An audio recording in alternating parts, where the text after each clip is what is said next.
Tony was shocked when he began digging through his late wife's belongings, and he found something he'd never seen before. It was a letter that had been addressed to him and left unopened for 50 years. She hadn't wanted him to discover its contents, and there was good reason for that. Tony Trapani and his wife were married for more than 50 years, so when she passed, Tony was devastated and had to adjust to life after half a century of spending every day with the woman he loved. After she died, Tony went to her filing cabinet and began clearing out her things. While going through her possessions, Tony came across something he never would have expected. What Tony discovered was a handwritten letter that his wife had hidden. The letter had a date on the top that read 1959, which means Tony's wife had kept the letter a secret from him all those years. After reading the letter, Tony was stunned that his wife would keep it from him. The letter contained confidential information about his life that she chose to keep concealed from Tony for the entirety of their marriage. The Trapanis had a long and loving marriage, but they were missing one piece of the relationship that they both longed for. Although they'd tried for many years, Tony's wife was unable to conceive a child, which left both her and her husband devastated. Throughout their lives, they remained childless and continued to long for the day when they'd be able to care for a baby of their own. The thought just lingered in their minds. When Tony and his wife were trying for a child in the 1950s, there was no in vitro fertilization, as the technique was only invented in the late 1970s. This medical breakthrough had enabled millions of couples to have children and start families. The way that it works is that a sperm cell and an egg are fertilized in a test tube in a laboratory for a few days, creating a zygote. Then the zygote is injected into a woman's uterus, where a baby will grow from the zygote. However, the two still had a strong marriage, and after Tony's wife passed away, he was upset and went to clean out his wife's things. While he was sorting through her filing cabinet, he found the letter at the back of a drawer. The letter was obviously meant to be hidden, as Trapani had completely missed the letter when he first cleaned out the cabinet.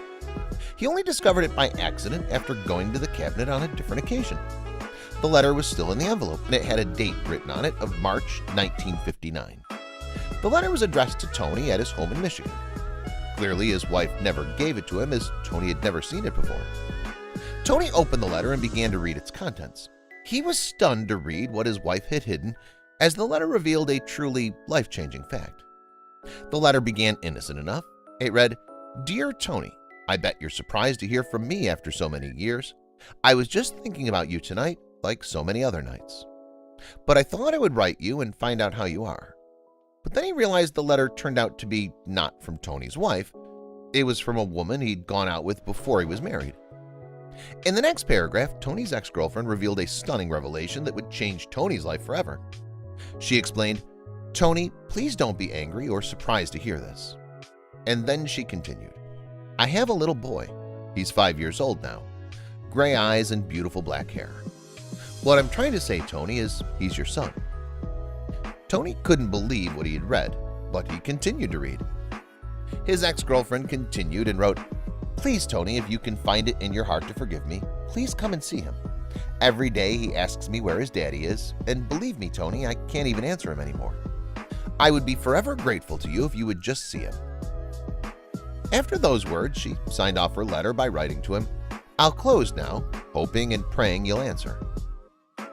There are many reasons why Tony's wife may have kept the letter hidden away from him, as opposed to simply throwing out the letter when it arrived at the home in Grand Rapids, Michigan over 50 years ago.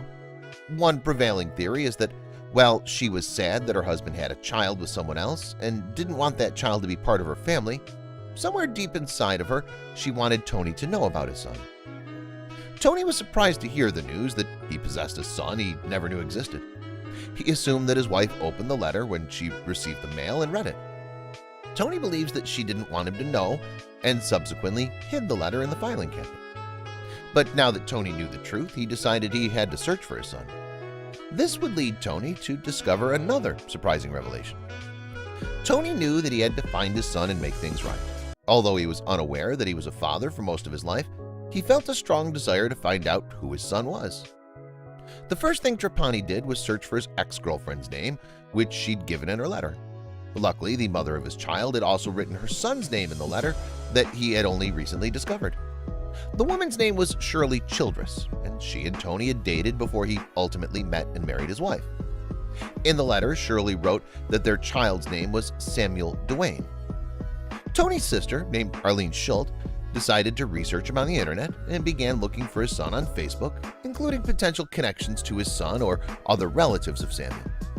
In doing this, Tony knew he was one step closer to finding his son. It's incredibly easy to find anyone and everyone using a few minutes on the internet. You can find out someone's name on Facebook, look at their Instagram pictures to see what they're eating and travel habits, go on to LinkedIn and find out what and where their job is, and much more. You can even type their name into Google and find their phone number along with their address in the white pages, all at no cost to yourself. Tony's son, Samuel Dwayne Childress, grew up without knowing who his father was and lived alone with his mother in Pennsylvania. Samuel was curious about who his father was, and he would often ask his mother about what Tony was like. In an interview with Fox in 2015, Samuel said, "I always ask my mom, I said, 'Well, what does he look like?' She said, 'Well, go look in the mirror.'" Samuel was aware that his mother had written to Tony about him when he was 5 years old. His mother Shirley wrote to Tony as a plea for him to meet Samuel and ask for forgiveness. However, after they received no response from Tony, Samuel believed that Trapani didn't care about him or rejected him. As a result, Samuel Dwayne didn't have a positive opinion of his father. However, he was unaware that his father had never seen the letter. Throughout Samuel Dwayne's life, he dreamt of meeting his father, and although the meeting seemed unlikely to occur, Samuel still had hope that he would one day meet his father. His hope, however, was starting to diminish as his father had not contacted him for over 50 years.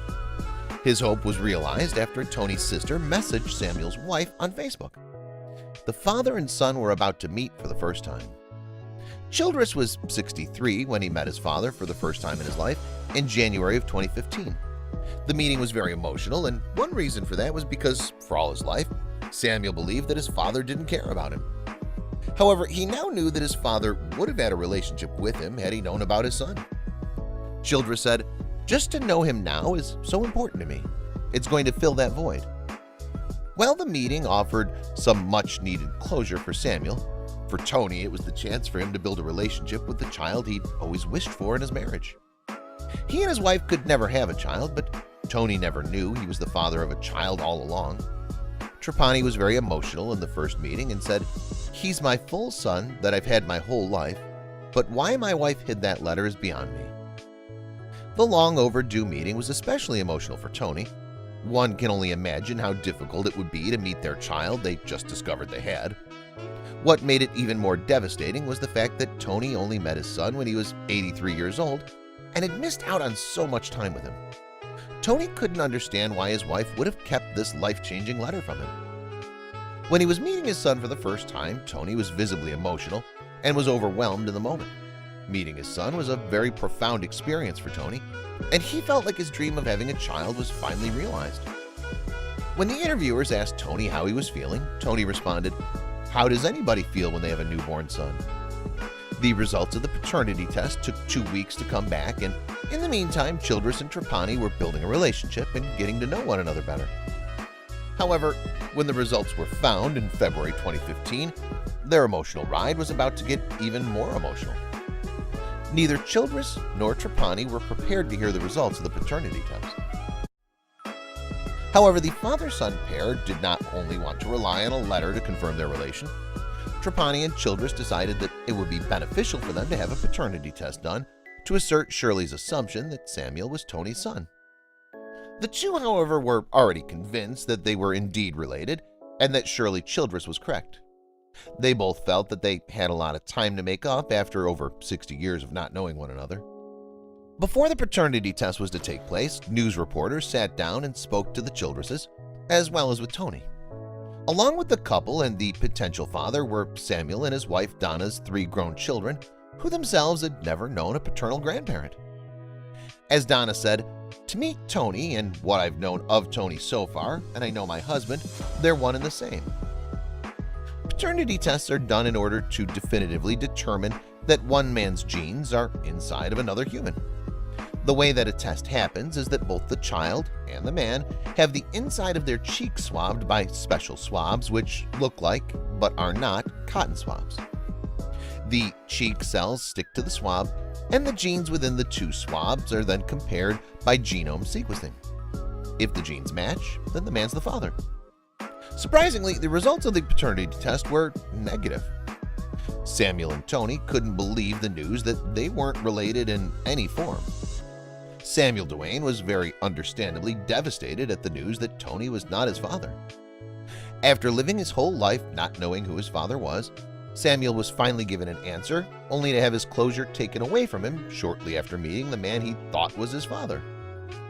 Samuel was stunned at the news that Tony wasn't his real father, and it sent him back to where he was before, wondering who his father was.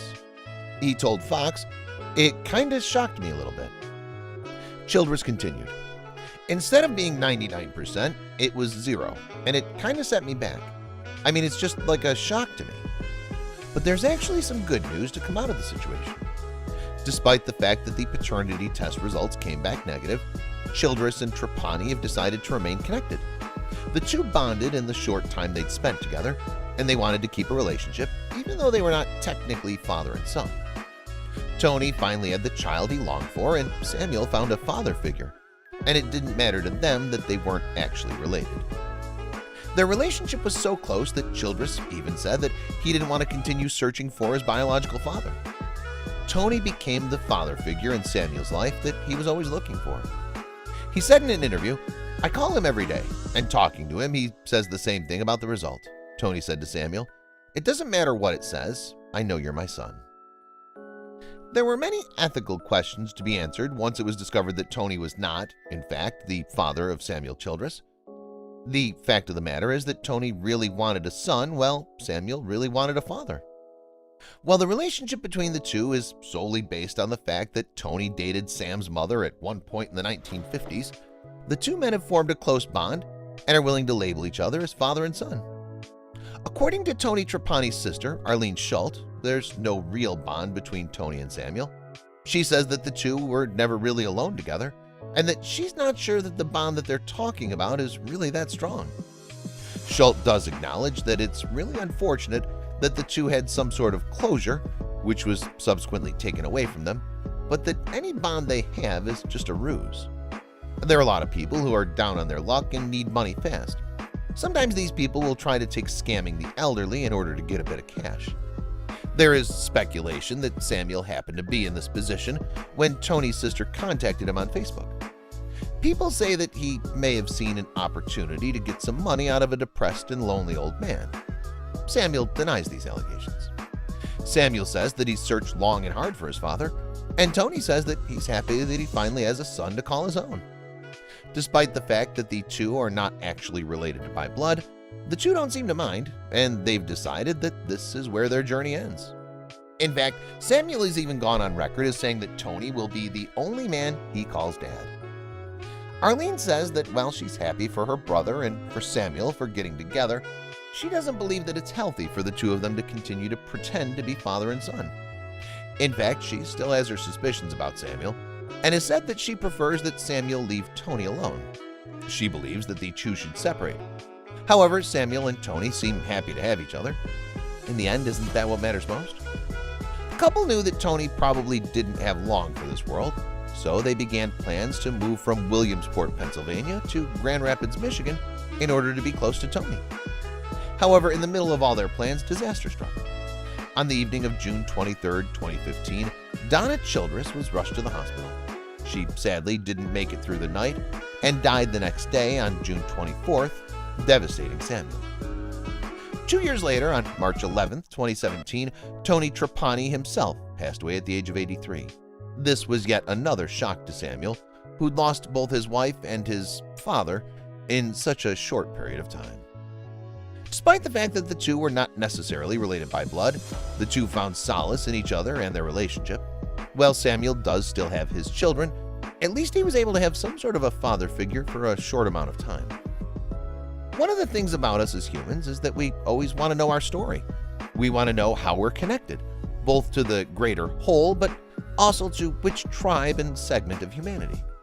It's for that reason that people who are adopted or only grew up with one birth parent very often try to find out about their biological progenitors. It's an innate human urge to know our history and where we fit in. According to an article published in Psychology Today, A marriage is more likely to be a happy one the more sons there are.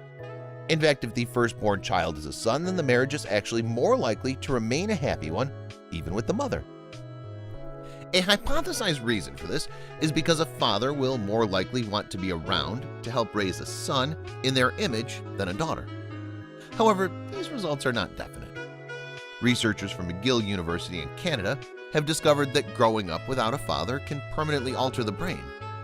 Some of the things which they noticed is that people who grow up with a single mother are typically angrier and more aggressive than those who grow up with two parents, either together or divorced. There's also an increased risk that the child will have deviant behavior compared to their peers. The Big Brother and Big Sisters program is a program which has helped millions of children all over the world reach their full potential. The program sets up older mentors with at-risk youth in an attempt to keep the kids out of trouble and show them a new and better way to live. In fact, kids who go through the program are more likely to succeed, less likely to skip school, and less likely to try and abuse illegal substances. Disclaimer: some photos may be stock images used for illustration purposes only. The people or places in these photos are not to be associated with the story.